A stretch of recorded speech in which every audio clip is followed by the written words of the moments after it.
alternative vehicles and specifically ngayon nauuso na naman lalo nating naririnig yung EV or electric vehicles, pati na rin po yung hybrid. Ano po ang inyong opinion tungkol sa electric vehicles, Secretary Solidum? Matagal nang isinusulong ng Department of Science and Technology ng paggamit at pagpapalago ng e-mobility industry dito sa Pilipinas, na kung saan tulad sa nangyayari ngayong may krisis sa langis ay talagang napakahalaga. Siguro matatandaan nyo na nagsimula tayo na tumingin ng mass transport system pagdating sa train and electric road train. Ibig sabihin ng electric road train, mahabang mga bus yan na dikit-dikit. At hybrid na po ito na gumagamit ng diesel and battery. Pero ang isang ginawa po natin ay nagsimula po tayong magbigay ng mga research funds sa mga universities. Una, para makadevelop ng electric vehicle, electric tricycle, pag-convert ng di-gasolinang tricycle na maging electric. Kasi sayang naman kung tatapon mo lang yon. Pwede nating ma-convert yon. Paggawa ng electric boat, paggawa ng electric ferry. Sa kasalukuyan ay nagkakaroon tayo ng research and development, mag-convert ng bus, the conventional bus, to an electric bus. Kasi sayang din ang kaha ng mga bus. So, itong mga to ay napaka-importante pero napakahalaga para mapalago ang industriya ng electric vehicle ay pagkakaroon ng national charging infrastructure na napapag-usapan nyo kanina. Yes. Na kailangan natin maraming charging station na ang iba dyan ay usually di kuryente lamang sa mga bahay o di kaya ay pwedeng hybrid, solar and electricity. At pagdating sa e-vehicle industry, katulong ang DOST sa pagpapaunlad nito at nagpartner tayo sa University of the Philippines Electrical and Electronics Engineering Department. Naka-spin-off na sila para makapagtayo ng mga charging stations all over the country.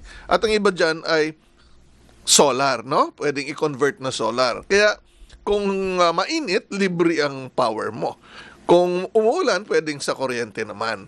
At siguro kapag combine po natin ang solar and either yung provision ng electric trike or electric jeepney, mas ma-engganyo natin ang ating mga local drivers. Kasi sa Pilipinas, ang pinakamarami dito ay tricycle at jeepney. Opo. Opo. So, Secretary, would you say that, kumbaga, one positive note po siguro of this oil crisis is nagkaroon ng surge of interest and, kumbaga, nagiging accepted na siya? Kasi before this naman, baka maaari may mga pag-aagam-agam pa eh. Would you say that now is the time to build on the momentum? Yes, tama-tama kayo. Nung una, hindi pa masyadong nararamdaman ang krisis sa enerhiya. Dalawa ang siguro madali nating masabing rason kung bakit mag-prefer tayo ng electric vehicle. Una, pagbabawas ng greenhouse gas emission para sa climate change mitigation. Pangalawa, mabawasan ang pollution sa kalsada. Yes. Kasi mas madali tayong magkasakit dahil sa mga emission na to. So, dalawa. Opo. And of course, ngayon, makakatipid tayo sa kuryente. At pangapat, mas sigurado meron tayong sustainable transport system. Maganda yung solar powered Yes. Paano po yun? Yung charging station, ang unang ginawa dyan ay di kuryente, pero pwede nating lagyan Ng ng panel. solar. At pwede nating minsan ikabit sa kung saan nandoon ang stasyon ng mga jeepney or mga tricycle na slim naman yun eh. No? Maliit lang yung charging Opo, yung parang hub. or parang dock. hub, Opo. pero yung roof pwede naman sa mayroong waiting shed o di kaya ay nakakabit sa isang building. At may mga kausap kami mga local government na kailangan silang mag-advocate nito, na makumbinsin nila yung mga drivers ng tricycle o jeepney na mag-adapt na ng electric vehicle. Siguro ang kailangan ay bigyan pa ng sapat na financial assistance ang mga ito na pwede silang bumili and then later on mabayaran nila kasi siguradong makukuha nila yung boundary kada araw.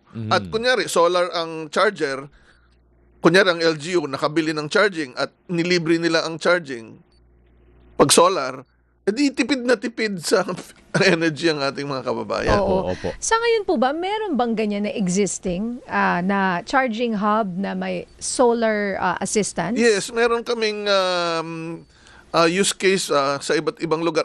For example, ang tinurn over ko last year ay sa Dapitan. So, ang problem kasi minsan, ang mga Pilipino, to see is to believe, ang kanilang parang para makumbinsi sila. Opo. So, nagkaroon tayo ng financial assistance through the cooperative. Meron kaming tinatawag na Small Enterprise Technology Upgrading Program na matagal na naming ginagawa since 2002 pa, na tinutulungan natin ng MSME o kooperatiba. So, ang usapan dyan, kung ano yung inutang mo through Land Bank, babayaran mo yan in 3 years without interest, starting after 1 year ang bayad. So, kung ang boundary mo ay kuhang-kuha mo kada araw, madali mong mabayaran yan. Pero para lalong maingganyo ito, together with the LGU, naglagay kami ng 2 charging station, end-to-end ng kanilang mga ruta. Okay. Para makatipid sila. Pangalawa, na dagdag ko lang, hindi na EV to, meron kaming partnership sa St. Paul University sa Tuguegarao City. Nag-develop sila ng tricycle hailing app. Parang Grab, pero pan-tricycle. yes, yes. Ang tawag ko nga ay tricycle Pero meron silang Tricycle. pero meron Okay. silang ibang tawag. Parang But bicycle. ibig sabihin, Galing. para hindi lang lakad ng drive ng Yeah. drive na wala kang pasahero, magpipick up ka na lang. Pangalawa, both the driver and the passenger malalaman kung sino sila para safe. Oo, Makatipid maganda yun. lalo. Ang galing, Maganda yung tricycle na app, no? Oo, Oo. na parang Grab or, di ba? Yeah. Kaysa sa mano-mano kang tatawag ng Oo, tricycle. Oo. diba? Oo nga, no? Galing, ah. Sana yung ibang So, sa Tuguegarao May mga ginagawa toda po. naman. In-advocate din Diba? Oo. namin yun sa LGU. Makatipid ka sa kuryente, kikita pa ang mga driver at pareho silang safe. Tsaka all the more, no, Sec, na kailangan na take advantage yung solar kasi likas naman tayo sa yamang araw Yes. Oo, Diba? nandito tayo sa Nandito gitna, tayo, malapit sa di ba? Ang- Equator Oo. Ang isa pang, kasi nakakabit ang baterya sa mga sasakyan ngayon, ano? Mm. Pero siguro at some point, baka makadevelop ng mga tricycle na pwede mong palitan yung baterya.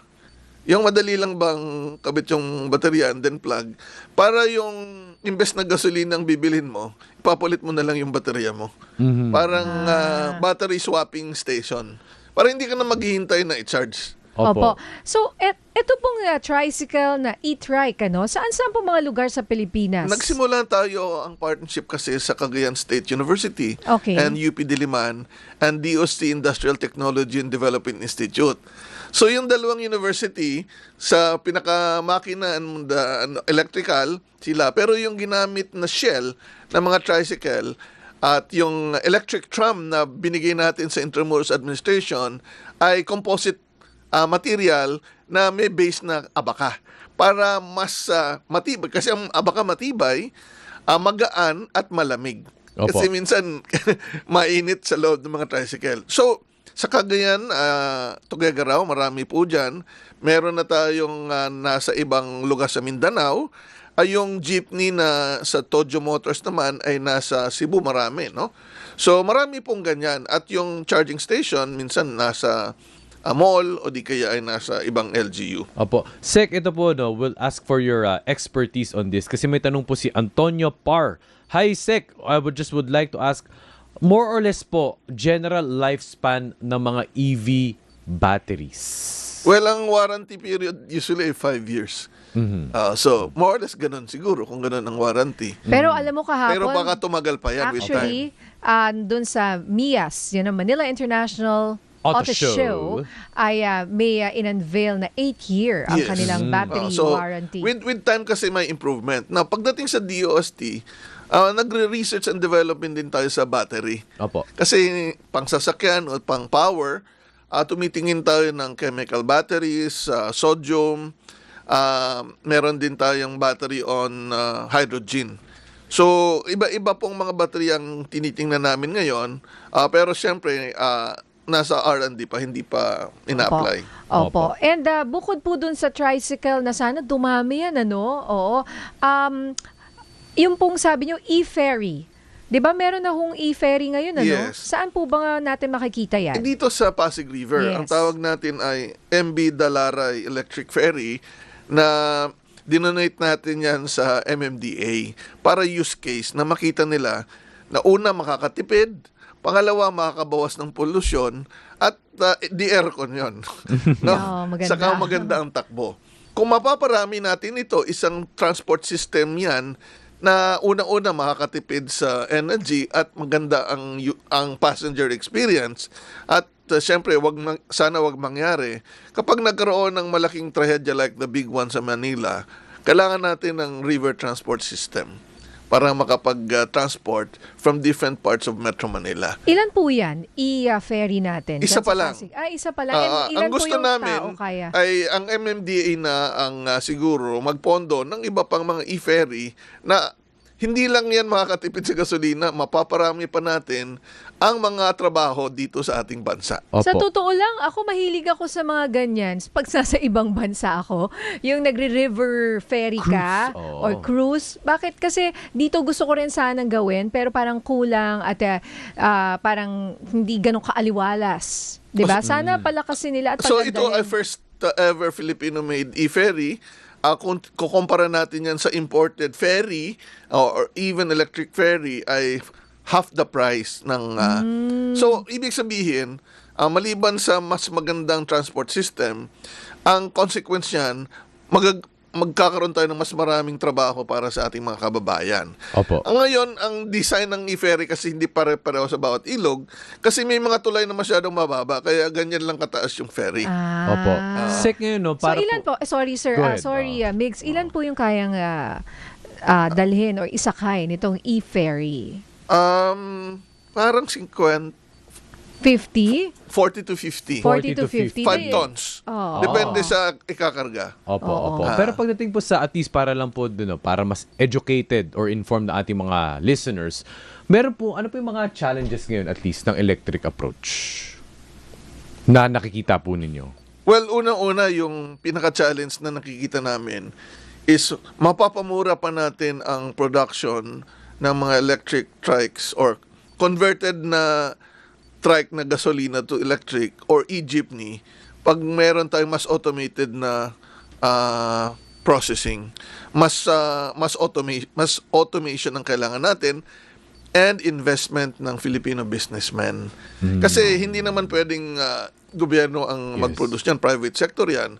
Ang ginagawa ngayon mano-mano ay manual. Yes. So may 3 tayong licensee, pero mas maganda, meron na tayong investment on automation para mas mabilis ang mag-produce ng mga parts and assembly, mabilis din. Para yung desire, napakarami ng desire. Sa isang LGU sa Mindanao, 30,000 ang unit ng trike. So, Pwedeng gawin mo lahat napakarami. na So, kung e-trike? kaya nga bawat LGU nag-uusap kami para mapakita na this is the way to go. At Oh, least tsaka sa at least- Boracay. Oo. Sa Boracay, electric na. Electric Alam mo, na lahat. eto pa, sa tricycle, natutulog ka sa gabi, tapos ang ingay. Di ba? Oo, maingay. Bawas nga. Sabi ng mga ingay ng driver, mother. Noise pollution Oo. din. yung nakausap namin sa Dapitan, hindi na daw maingay. Oh, di ba? Talaga, sir. Oo. At least tahimik. Yun ang kagandahan ng EV eh. Tahimik siya eh. Tsaka at least sa Boracay, nakapunta ka Oo. naman Boracay lately. Lahat ng Hindi nga e-trikes, eh. lahat ng E-trike trikes sila, Yeah, at e-trikes. least, diba? Mandated yan. Oo. Oo. So yung design natin, may 6 passenger, may 4. Mhm. Tapos yung electric tram, 18-seater, Okay. pwedeng pang ano yan eh, pang ikot sa LGU, pang shuttle. Oo, opo. Oo. Yan ang pinapakita dyan. Ito yung yung e-trike for good for 8 siguro. 6 plus the driver. Yes. I'm 6 and the driver. Tapos yung pang mga shuttle, pwede ring electric. Yes, Yes, di ba sa yes. mga So- hotel minsan or mga golf? So yung sa Intramuros, mga 2.5 million ang nagasto namin doon. But if there is mass production, mas magiging mura. Ang kagandahan yan, we're using tropical fabric as well. Oh, paano po abaka. Hinahalo natin sa Saan? Sa ano? sa shell. At sa upuan. shell, at sa sa roof. upuan. Oo. O di, at least mas cool. Yes, mas Oo. cooler siya. Eh, di ba may bamboo bike? Meron. Oo, di ba? So, feeling ko pwede rin yung bamboo may eh. Pinoy taste din. Oh, Pinoy di ba? hint, Lalagyan. oo. At saka Sa parang lawag, maging cultural icon. Yes, sir. Sa Talking lawag. about bamboo, sa lawag Yeah. naglagay kami ng bamboo waiting shed. Ay, ang ganda. Oo. At Na saka pwede ring cool. lagyan ng solar habang naghihintay yung mga pasahero, pwedeng mag-charge. Ayun. Pwede Opo. rin mga ganun ang design. Magkano po ba ang e-trike? Well, sa panahon ngayon, masyadong mataas pa, mga around 400 yung 6-seater. Pero yun nga, pag na-produce yan ng mas marami, mas Mas maging bababa. mura. Supply and Yes. demand eh. Yeah, yes. Oo. Para manufacturers, di ba? Oo. Nagsimula sa isa. Nung nagkaroon ng demand, dumami. Oo. Oh, at Ay, di least- nagbabaan. Oo. Sa mga Eh, Mas yung- magiging mura. E-jeepney po, magkano? E-jeepney, hindi ko pa Mga masyadong 1 alam. million, no? 2 million. Siguro, mga around that. Oo. Around Oo. that. Yes, Parang yung oo. bagong mga modern jeepney, Yes, ganun 2 to oo. 3 Yung mga million. charging, charging, meron tayo sa Quezon City, UP Diliman, Eastwood, BGC, Binondo, Kawayan, Tuguegarao. Marami na tayong, and then of course sa Mindanao, no? Depende rin yan. Kung mas produce yan, mas maging mura, mga 450. Eh. Pag solar mo, dagdagan mo ng konti, 500. Pero, in the long term, makakatipid ka. 500,000 Yes. ang isang Charging. charging. Pero mapapamura pa yan. And, alam mo, yung, You mean to build a charging station? yung Oo, yung facility na yan. structure. Opo. Okay. Pwede namang i-shoulder yan ng LGU kung posible Wala lang. po yan sa kanila. Baka yung iba dyan, pansin mo yung mga relo at mga sapatos at mga sasakyan. Diba? Mahiya naman kayo, diba? Ayun lang. Gumamit na lang kayo ng Philippine Tropical Fabric. Yan. O, diba? Oo. Nakatulong pa kayo sa ating mga kababayan. Well, Sec, ang dami po namin natutunan sa inyo. Sana nga, no, dumami ito dahil, syempre, 400,000, mabigat yun eh. Mabigat. So, kung meron tayong Ang isang tricycle automation, na kung automation ng Opo. processing, mas mapapamura yan. And kasi mapapabilis ang production and yung labor cost mababawasan. Ayan, sana nga masuportahan ito at may mga private, 'di ba, companies or businesses na mag-invest. Ang appeal ko nga this to be patriotic is not only about shouting slogans and waving the flag. I think for now, we should be more patriotic by investing in technologies that will really help our kababayans. And sa ating mga businessmen or mga kaya na gusto mag-invest, this is the right opportunity in the right time to really help our kababayans by investing in the technologies that will help them. Filipino-made technologies that are also competitive globally. Ayun, Amen. Alright. napakaganda po ng inyong parting words, Secretary Renato Solidum Jr. Maraming salamat po sa Department of Science and Technology sa patuloy po na serbisyo nyo para sa bayan. Maraming salamat, Sec. Thank you for your service. Maraming Thank you, salamat Sec. din.